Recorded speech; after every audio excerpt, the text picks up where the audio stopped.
அல்லேலூயா. கர்த்தருடைய நாமம் மகிமைப்படுவதாக.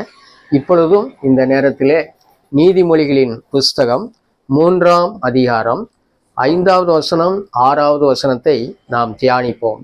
உன் சுய புத்தியின் மேல் சாயாமல் உன் முழு இருதயத்தோடும் கர்த்தரில் நம்பிக்கையாய் இருந்து உன் வழிகளிலெல்லாம் அவரை நினைத்துக்கொள், அப்பொழுது அவர் உன் பாதைகளை செவ்வைப்படுத்துவார் என்று சொல்லி நாம் பார்க்கிறோம்.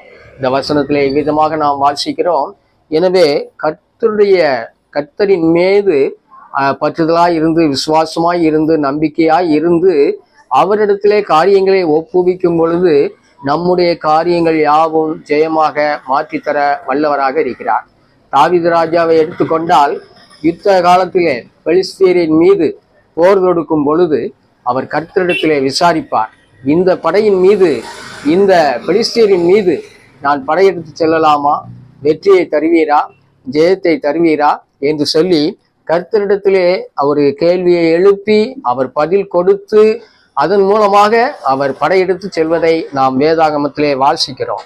அதை போலவே நாம் எல்லா காரியங்களிலும் ஒரு காரியத்தை துவங்குவதற்கு முன்பதாக கர்த்தரிடத்திலே விசாரித்து இதில் எனக்கு ஜெயத்தை தாரும், வெற்றியை தாரும், எனக்கு அனுகுணமான ஒரு பாதையை தாரும் என்று சொல்லி கர்த்தரிடத்திலே விண்ணப்பிக்கும் பொழுது நமக்கு நல்ல ஒரு வெற்றியை, மேன்மையை தர வல்லவராக இருக்கிறார். எனவே இந்த வசனத்தின்படி உன் சுய புத்தியின் மேல் சாயாமல் உன் முழு இருதயத்தோடும் கர்த்தரில் நம்பிக்கையாய் இருப்போம், வெற்றியை பெற்றுக்கொள்வோம், ஜெயத்தை பெற்றுக்கொள்வோம்.